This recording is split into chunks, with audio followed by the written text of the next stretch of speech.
ஒன்று அணைச்சி போடுங்க, இல்லை வெளியில் போங்க. எனக்கு சாப்பாட்டில் மட்டும்தான் கூட்டு பொரியல், சண்டையில் நான் எப்பவும் தனிச்சு தான் போடுவேன். அதனால என்னை நீங்கள் அந்த ஆட்டத்தில் சேர்க்கறது தப்பு. ஈழத்தில் அடித்து வரட்டும் போது அகதியாக நிற்கவாத எனக்கு இங்கே ஒரு அரை கிரவுண்ட் இடம் இருந்துச்சு. இங்கே அடித்து வரட்டானா எங்கேயும் போக முடியாது. நீங்கள் உங்கள் மனச்சான்று நெஞ்சில் கை வச்சு எல்லாரும் சொல்லுங்க. இதை விட்டு வெளியில் போனால் தமிழ் இருக்கா, பேச தமிழ் இருக்கா, நாக்கில் தமிழ் இருக்கா, நாட்டு இது அவங்கவுங்க கட்சி, அவங்கவுங்க கட்சியின் உரிமை, அவங்கவுங்க கட்சியின் முடிவு. அதில் எனக்கு என்ன கருத்து நான் சொல்ல முடியும்? நான் யாரோடும் கூட்டு சேரலை. எனக்கு சாப்பாட்டில் மட்டும்தான் கூட்டு பொரியல், சண்டையில் நான் எப்பவும் தனிச்சு தான் போடுவேன். அதனால என்னை நீங்கள் அந்த ஆட்டத்தில் சேர்க்கறது தப்பு. அது அவங்களுக்கு தலைநகர் டெல்லியில சார் இப்போ 4 தலைமுறைகளாக இருந்த தமிழர்கள் மதராஸ் முகாம்ல இருந்து வீடுகள் இடித்து அகற்றப்படுறாங்க. ஆளும் பாஜக அரசு அதை செஞ்சுட்டு இருக்கு. அது எப்படி பார்க்குறீங்க? நாங்கள் டெல்லியில் இருக்கிற எங்கள் தம்பிகள் போய் போராடினாங்க, பேசினாங்க. நான் கூட தொடர்ச்சியாக பணியில் இருந்துட்டேன். இல்லைன்னா நான் போய் அங்கே ஏற்கனவே பல போராட்டங்களை செய்யலாம். இதை 40 நாடாளுமன்ற உறுப்பினர்களை வைத்திருக்கிற இன்றைக்கு தமிழ்நாட்டை ஆண்டுகிட்டு இருக்கிற கட்சிக்கிட்ட நீங்கள் கேட்கணும், இதுக்கு காங்கிரஸின் நிலைப்பாடு என்ன? மாநில முதல்வர் என்ன சொல்லியிருக்காரு? இப்போ காலையில் வீடுகள் இடித்து அகற்றப்பட்டிருக்கு. அது ரொம்ப நாளாக இருக்குது அந்த பிரச்சனை. இந்த சிக்கல் இன்னைக்கு இல்லை, 2-3 மாதமாக நடந்துக்கிட்டு இருக்கு. ஹரியானாவில் இதே மாதிரி 5000கணக்கான குடும்பங்கள் விரட்டப்பட்டிருக்கு. ஆனால் இங்கே 1.5 கோடி வட இந்தியன் குடியேறி அவன் இங்கே எல்லா நிறுவனங்களையும் வேலை செய்யவும், கட்டுமான பணிக்கும், நாற்று நடவும், கருதருக்கும் இங்கே 1.5 கோடி பேர் குடியேறி அவன் குடும்ப அட்டை எடுத்து அவன் இந்த பங்கீட்டுக்கு அட்டை அதைய ஒரே நாடு ஒரே ரேஷன் கார்டில் அவங்களுக்காக கொண்டு வரப்பட்டது தான். வாக்காளர் அடையாள அட்டை எடுத்து வாக்கு செலுத்த வந்துட்டான். இப்போ எங்களுக்கு இருக்கிற பயம் 1.5 கோடி இன்னும் 1 கோடி வந்துட்டான்னா இந்த நாட்டின் அரசியலையும் அதிகாரத்தையும் அவன் தீர்மானிச்சிருவான். அப்புறம் கதை முடிஞ்சிடும். ஈழத்தில் அடித்து வரட்டும் போது அகதியாக நிற்கவாத எனக்கு இங்கே ஒரு அரை கிரவுண்ட் இடம் இருந்துச்சு. இங்கே அடித்து வரட்டானா எங்கேயும் போக முடியாது. இப்போ டெல்லியில் இடிக்கிறான், நாளைக்கு ஒவ்வொரு இடமா இடிப்பான். இதுக்கு முன்னாடி ஹரியானாவில் அடித்தான், அதுக்கு முன்னாடி மும்பையில் மகாராஷ்டிராவில் உங்களுக்கு தெரியும் அடித்து தாராவியில் அடித்து வரட்டினா. இப்போ தண்ணி கொஞ்சம் கொஞ்சமாக நடக்கும். இங்கே வந்தவன் எங்களை திருப்பூரில் அடிக்கிறான், 9 வீடு அடிக்கிறான். இப்போ வாடகைக்கு குடியிருந்த ஒரு பீகாரிய ஒரு இளைஞர்கள் சத்தம் போட்டு பேசியிருக்காங்க. இந்த வீட்டு உரிமையாளர் சத்தமாக பேசாதீங்கன்னு சொன்னது கொண்டுட்டான். எப்படி இருக்கு? சத்தமாக பேசாதீங்கன்னு சொன்ன உரிமையாளரே கொல்லப்படுறாருன்னா எதிர்காலம் எங்கே போய் நிற்கும்னு பாருங்கள். இந்த அதிகாரங்கள் அவர்கள் மேலே நடவடிக்கை எடுக்காது. அது இதை நீங்கள் தான் எனக்கு சொல்லக்கூடாது. நான் இதெல்லாம் சொன்னால் நீங்கள் என்னை இனவெறியன், மொழிவெறியன் இதெல்லாம் சொல்லுவீங்க. இது நீங்கள் தான் சொல்லணும். இதுக்கு என்ன தீர்வு? சார், திமுக பொதுக்குழுவில் 27 தீர்மானம் நிறைவேற்றிருக்காங்க. அதில் ஜூன் 3ஆம் தேதி கருணாநிதி அவர்கள் பிறந்தநாள செம்மொழி நாளாக கொண்டாட தீர்மானம் நிறைவேற்றிருக்காங்க. கருணாநிதி அவர்களுக்கும் செம்மொழிக்கு என்ன சம்பந்தம் இருக்கு? ஐயா கருணாநிதிக்கும் செம்மொழிக்கு என்ன சம்பந்தம் இருக்குது? நீங்கள் கொண்டாடினா நான் முதலமைச்சர் ஆகிட்டேன், மறுபடியும் கொண்டாடுவீங்களா? திண்டாடுவீங்களா? இதெல்லாம் சேர்த்ததானே. என் மொழி செம்மொழியாக இருந்ததா, நீங்கள் செம்மொழியாக ஆக்குனீங்களா? யார்கிட்ட பதில் இருக்கு? தமிழ் செம்மொழியா நீங்கள் ஆக்குனதுனால செம்மொழியா? இந்தியாவை நீங்கள் ஆளும்போது காங்கிரஸ் கூட்டணி இருக்கும்போது செம்மொழின்னு சொன்னதுனால, அதை அறிவித்ததுனால என் மொழி செம்மொழியாச்சா? தமிழறிஞன்னு சொல்ல வேண்டியதில் உலகத்தில் இருக்கிற எல்லா மொழிவழி தேசியனங்களின் மொழி ஆய்வறிஞன் எல்லாரும் சொல்கிறான், உலகத்திலே ஒரு மொழி எந்த மொழியின் துணையுமின்றி தனித்து இயங்கக்கூடிய உயர் தனி செம்மொழி உண்டென்றால் அது தமிழ்ங்கிறான். நீங்கள் யார் எனக்கு என் மொழிக்கு அங்கீகாரம் பெற்று தரதுக்கு? எத்தனை ஆயிரம் ஆண்டுனே தெரியாது என் மொழியின் தொடக்கம். 50,000ங்கிறாரு தேவனையப்பாவானர், 80,000 உங்கள் கால்டுகள். ஆதியில் மனிதன் காடுகளில் இருந்து நகரத் தொடங்கிய போது, இடம்பெறத் தொடங்கிய போது பேசிய மொழியில் இருந்த ஒளி வடிவம் எழுத்து வடிவமும் இன்றும் தமிழில் காண கிடக்கிறதுன்னு கால்டுவல் எழுதுறாரு. இப்போ 80,000 50,000 நான் எப்பன்னு தெரியாது. 1800 ஆண்டு 1600 வெறும் 500, அந்த 500 ஆண்டுக்கு முன்னாடி மலையாளம், அதுக்கும் பின்னாடி இந்தி வருது. இந்தி 500 ஆண்டை தொட்டுச்சா பாருங்க. நீனும் செம்மொழி நானும் செம்மொழி. இங்கே போய் 2000 ஆண்டுன்னு சொன்னால் சிக்கலாயிரும், மற்ற மொழிக்காரெல்லாம் பிரச்சனை பண்ணுவான்ட்டு இவர் 1500 ஆண்டுன்னு இந்தியா ஆண்டு அந்த காங்கிரஸ் ஆட்சி சொல்லும்போது ஆமான்னு சொல்லிட்டு செம்மொழின்னு அந்தஸ்தப்பட்டு வந்தீங்க. எனக்கு என் மொழி செம்மொழின்னு வந்துச்சு. செம்மொழியா செத்த மொழியா? நீங்கள் உங்கள் மனச்சான்ற நெஞ்சில் கை வச்சு எல்லாரும் சொல்லுங்கள். இதை விட்டு வெளியில் போனால் தமிழ் இருக்கா, பேச தமிழ் இருக்கா, நாக்கில் தமிழ் இருக்கா, நாட்டில் தமிழ் இருக்கா, ஏட்டில் இருக்கா, எங்கே இருக்குது தமிழ்? அப்போ செம்மொழின்னு சொல்லிட்டா செம்மொழிக்கு ஒரு பூங்கா வச்சுட்டா, செம்மொழி நாள் கொண்டாடிட்டா மொழி வாழுமா? நீங்க தமிழ்நாட்டின் முதலமைச்சர் பேசுறீங்க, வர்த்தகர்கள் வணிகர்கள் மாநாட்டில் என்ன பேசுறீங்க? தமிழ்ல எழுதுங்க பெயர் பலகை, எப்படி எழுதுங்க? ரெயின்போவே ரெயின்போனே எழுதுங்கிறீங்க. இதான் என் தமிழை வளர்க்கிறதா? இதான் தமிழ் மீட்சியா? ரெயின்போவை ரெயின்போன்னு எப்படி எழுதுறது? அதான தங்கிலீஷ். அப்படித்தானே எழுதியிருக்கு, அப்படிதான் எழுதியிருக்கு. ப்ளூ டைமண்ட் அப்படின்னு எழுதியிருக்குது. Blue stone. என்னுடைய உடற்பயிற்சி கொடுத்துக்க மாதிரி என் தம்பி பாய்க்க ப்ளூ ஸ்டோன் எழுதிருக்கு. நீல கல்னு எழுதி ப்ளூ ஸ்டோன் எழுது. நான் கேட்டா சொல்லு. எல்லா கடைகளையும் போகும்போது அன்னைக்கு சொன்னதுக்காக திரும்பி பார்த்து போங்க. ஒரு இடத்துல தமிழ் இருக்காங்க. எழுத்து தமிழா இருக்கும், ஆனா உச்சரிப்பு ஆங்கிலம். எழுத்து ஆங்கிலமா இருக்கும். இப்போ இல்லாட்டி எப்போ, IPPO இப்போ. எழுத்து ஆங்கிலம், உச்சரிப்பு தமிழ். விளங்குதா? அங்க என்ன இருக்கும்?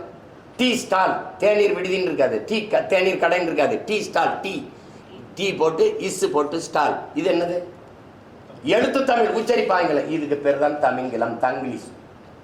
இமயவரை பரவி இருந்த ஒரு இனக்கூட்டத்தை, தெற்காசிய முழுமைக்கும் பரவி இருந்த ஒரு இனக்கூட்டத்தை மொழியை சிதைச்சு அழிச்சு காலடியில் குறுகி வீழ வச்சு தமிழ்நாடுன்னு பேரை வச்சு என்னை ஏமாத்தி, எப்படி அவன் சொல்றான்ல, முதல்ல வெள்ளைக்காரன் வந்தான் எங்க நாட்டுக்கு, எங்க கையில பைபிளை கொடுத்தான், எங்ககிட்ட ஆடு இருந்துச்சு, மாடு இருந்துச்சு, நிலம் இருந்துச்சு, வீடு இருந்துச்சு. அவன் வெள்ளைக்காரன் வந்தான், பைபிள் எங்க கொடுத்தான், பைபிள் எங்க கையில் இருந்துச்சு, ஆடு மாடு நிலம் எல்லாம் அவன் கைக்கு போயிடுச்சுங்கிற மாதிரி நீ இந்த தமிழ்நாடுன்னு பேரை வச்சு எங்களை மயங்க வச்சு மொத்தமா முடிச்சிட்ட. எங்க இருக்கு தமிழ்? செம்மொழின்னு அவருக்கு பேரை வச்சா சொல்லுங்க. அந்த மாதிரி நீங்க ஆடியோ லான்ச்சுக்கு இது பண்றீங்க, வேலைக்கு வரீங்க. ஓய்வு என்பது எங்களுக்கே வியப்பா இருக்கு. ஓய்வை பத்தி நீங்க சொல்லுங்க. என்னை உருவாக்கின என் தலைவன் என் கற்பிச்சது ஓடிக்கொண்டே இருக்கணும். உறக்கத்துக்கு முதன்மைத்துவம் கொடுக்கக்கூடாது. நாம் அடிமை, உரிமை பெறுகிற ஓடுங்க. ஒரு நாள் உறங்கலாம், நிம்மதியாக உறங்கலாம். யாரும் நம்மை எழுப்பவே மாட்டார்கள் மரணத்திற்கு பிறகுன்னு இன்னும் என் காதுகளை கேட்டுக்கிட்டு இருக்கு, ஓடிக்கிட்டு இருக்கேன். இப்போ அரசியலில் பொதுவாகவே சோம்பலும் ஓய்வும் தற்கொலைக்கு சமம்ங்கிறான். உலகத்தில் சாதித்த எல்லா சாதனையாளனும் மிக குறைந்த அளவு உறங்கினம் தான். உங்களுக்கு புரியுதுன்னு நினைக்கிறேன். அதனால் என்னை வளர்த்த இந்த ஆட்கள் எல்லாம் சித்தர்கள், யோகிகள் எனக்கு சொல்லிக் கொடுக்குறாங்கல்ல, இந்த சித்த மருத்துவர்கள்லாம், உன் பாட்டு போட, அவனுக்கு உடம்புக்கு ஓய்வு தேவைன்னு அதை எடுத்துக்கிறோம். விஜய் சார் காமராஜர்னு ஒரு ஆசிரியர் மேடையில ஏறி இறங்கி பேசினாங்க. இன்றைய காமராஜர் விஜய் ஐயா தான். இதை பத்தி என்ன நினைக்கிறேன்? இந்த மாதிரி இதெல்லாம் கேட்க நேரிட்டு தான் எங்க தாத்தா ரொம்ப நாளைக்கு முன்னாடியே செத்து போயிட்டு. அதை நம்ம இதுக்கு மேல பேசுறதுக்கு ஒன்றும் இல்லை. அது காமராஜருங்கிறவர் யாருன்னு அந்த சொன்னார்ல, அவருக்கும் காமராஜர் யாருன்னு தெரியாது. ஆசிரியர் அதான் ஆசிரியருக்கு தெரியல. அவர் என்ன படிச்சாரோ காமராஜரை படிக்கல, அது தெரியுதுல்ல. காமராஜர் 50 படம் நடித்து முதலமைச்சராக வரல, அரசியலுக்கு வரல. அது அடிப்படையில் எதையாவது பேசி வைக்கிறது. ஆசிரியர் பேசுனா இப்போ முதல்வர் ஐயா ஐயா கருணாநிதி பிறந்த நாளை செம்மொழி நாள்னு சொன்னால் கட்சிக்காரன் ஏற்பான். தமிழ் மக்கள் இந்த இன உணர்வு மாணவன் உண்ட தமிழன் ஏற்பானா? செம்மொழி நாள்னா அது சொல்றதுக்கு எத்தனை இருக்கு, எவ்வளோ பெரிய இருக்கான். இலக்கியம், தமிழ் இலக்கியம் செத்து போன போது பெருமழையா பெஞ்சு உயிர் பிச்சப்பா பெரும்பாவளன் இருக்கான். எங்களுடைய பாட்டன் பாரதி இருக்கான், புரட்சி பாவலன் இருக்கான், மொழிக்காக கியாப்பை விஸ்வநாதன் இருக்கார், அண்ணல் தங்க இருக்கா, மறைமலை அடிகள். எங்கள் மொழிக்காக போராடி உயிர் நீத்த செம்மொழி நாள்னு முதலா ஒருத்தன் உயிர் நீத்தான் பாரு என் பாட்டன் நடேசன். தாளமுத்து நடேசன் போட்டிருக்குல்ல, உங்களுக்கு தெரியுமில்ல. மொழிக்காக முதல் உயிர் நீத்த அந்த நடேசனார். அவர் நடராஜன், தாளமுத்து நடராஜன். அந்த நடராஜன் என்னைக்கு இறந்தானோ அந்த நாளதான் செம்மொழி நாளா வைக்கணும். அதான் நடக்கும்.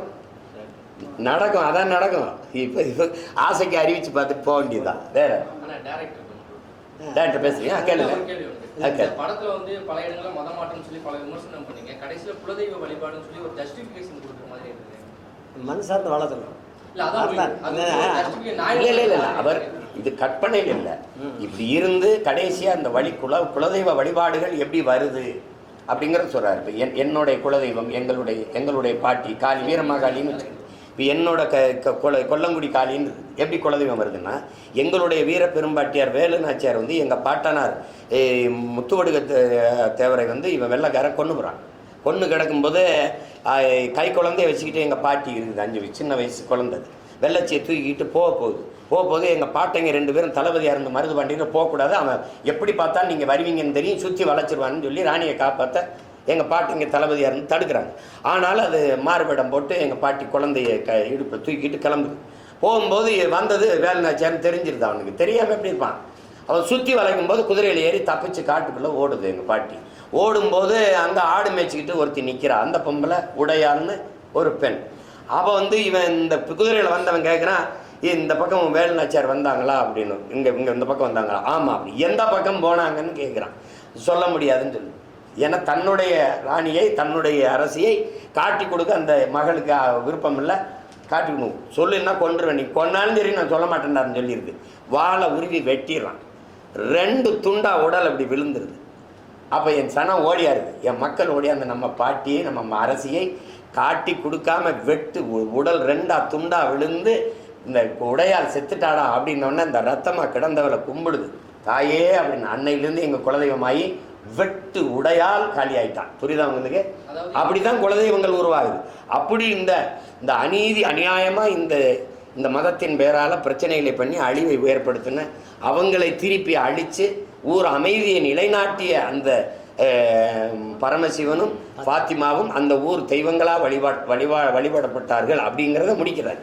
அதுதான் எந்த மதமா இருந்தாலும் குலதெய்வ வழிபாடு திரும்பணும் அப்படிங்கறது எல்லாருக்கும் குலதெய்வ வழிபாடு இருக்குல்ல, எல்லாருக்குமே குலதெய்வம் திரும்பணுங்கிறதுல. இப்போ நாங்கள் திரும்புறோங்கிறது நீங்கள் திரும்புங்க, திரும்பி பார்க்காம கூட போங்க, இருக்கிறத சொல்லலாம். இதை திரும்ப சொல்லிட்டார் சீமான். ஐயோ தாய் மதம் சொல்லிட்டாரு. நான் அவன் சொன்ன மாதிரி, தம்பி சொன்ன மாதிரி 1 கோடி வேலை, இவ்வளோண்டு மூளை 1 கோடி வேலை, இதையும் பிரச்சனையாக்கி ஜாதி வந்து வேணும்னு கேக்குறாங்க. என்ன ஜாதின்னு கேக்குறாங்க. ஸ்கூல்ல ஒரு சில ஸ்கூல்ல வந்து எல்லா ஸ்கூல்ல கேக்குறாங்க. இல்ல நாங்களே கேக்குறோம். பாருங்க, நீங்க பள்ளிக்கூடத்துல கேக்குறாங்க. இது அது மாற்ற முடியுமா? எப்படி அதாவது நீங்க மாற்றுறது எப்படின்னா, நீங்க ஒண்ணு கணிச்சுக்கணும். இப்ப நல்லது விளங்குது, எல்லாருக்குமே குழப்பம். இப்ப நாங்களே எங்க கட்சியில வந்து இது உங்கள் குடி எதுன்னு கேட்குறோம், சாதி எதுன்னு கேட்குறோம். ஏன்னு கேட்குறோன்னா, இப்போ உங்களுக்கு விளம்பரம் சொல்கிறேன் பாருங்கள். எங்கள் குடிகளில், தமிழ் குடிகளில் முடி திருத்துற மருத்துவர் குலம்னு இருக்குது. அவங்க முதல்ல உங்களுக்கு பறையர், இந்த பாணன், இந்த இந்த இந்த மருத்துவர், பண்டாரம்னா இங்கே இழி சொல்லா இருக்குது. பண்டாரம்னா அறிவு களஞ்சியம்னு அர்த்தம். எங்கள் முன்னோர்கள் ஆட்சி காலங்களில் ஒரு பண்டாரம்னு கட்டி எல்லா செல்வங்களையும் கொண்டு சேமித்து வச்சான். அது மாதிரி பல கலை செல்வங்களை தனக்குள்ளே சேமித்து வச்சிருக்கவனுக்கு பேர் பண்டாரம். பிள்ளைங்க இங்கே இழி சொல்லா இருக்குது. இவனுக்கெல்லாம் இந்த குளம் துணியை வெளுக்கிற அந்த வண்ணார்னு ஒரு குடி இருக்குது எங்களில். இந்த குடிகளுக்கெல்லாம் இந்த நிலத்தில் எந்த அங்கீகாரமும் இல்லை. சரி, ஒரு வண்ணாரில் ஒரு எம்எல்ஏ சொல்லு, ஒரு வார்டு கவுன்சிலர் சொல்லு, ஒரு பஞ்சாயத்து போர்டு பிரசிடென்ட் சொல்லு. வாய்ப்பு இல்லை, நாங்கள் கொடுத்துருக்கோம். ஏன்னா வீழ்ந்து விட்ட ஒரு தமிழ் குடி எழுதும்போது எல்லாரும் இந்த நீங்கள் வேரோட ஒரு செடியை பிடுங்கும்போது எந்த வேரும் அந்தராம தான் பிடுங்கணும், இல்லைன்னா அந்த செடி உயிர் படுக்காது. அப்போ வீழ்ந்து கிடக்கிற எங்கள் ஆதி குடிகளை தூக்கணும். அப்படித்தான் குறவர், இருளர் இதுக்கெல்லாம் நாங்கள் தேடி தேடி கொடுக்கும்போது இப்போ வண்ணாருக்கு நான் இடம் கொடுக்கணும் தேர்தலில். இவர் வண்ணாரா இல்லையான்னு தெரியாமல் எப்படி கொடுக்குறது? இப்போ மருத்துவர் குலத்தில் ஒரு தம்பிக்கோ தங்கைக்கோ நான் தேர்தலில் போட்டியிட வாய்ப்பு கொடுக்கணும், அவர் தெரியாமல் இப்படி கொடுக்குறது. இப்போ ஏன் தேவைப்படுது? இப்போ நான் ஒரு மருத்துவர் ஆகிட்டேன். மருத்துவர், நீங்கள் நோயாளி என்கிட்ட வர்றீங்க, என் முன்னாடி உட்காரும்போது என்ன செய்துன்னு கேட்காம இந்தாங்க மாத்திரை சாப்பிடுங்கன்னா நீங்கள் வீட்டில் போய் உயிரோடு இருப்பீங்களா, செத்து போவீங்களா? செத்து போவீங்க. அப்போ உங்களுக்கு என்ன செய்யுதுன்னு நான் கேட்கணும். எனக்கு வயிற்று வலி எவ்வளோ நாளாக வலிக்குது? 10 நாளாக வலிக்குது. என்ன சாப்பிட்டீங்க? விட்டு விட்டு வலிக்குதா இல்லை தொடர்ச்சியாக வலிக்குதா? அப்போ பாடுங்க, இங்கே தொடுறாரு, இங்கே வலிக்குதா? வலிக்கலை. இங்கே வலிக்குதா? வலிக்குது. இங்கே தொடும்பா வலிக்குது மருத்துவர். அப்போ சரி, அப்போ நீங்கள் என்ன சாப்பிட்டீங்க? இது சாப்பிட்டேன். நான் வந்து புரோட்டா சாப்பிட்டேன். அது போதும்ல. அப்போ ஒரு முடிவுக்கு வருவார்.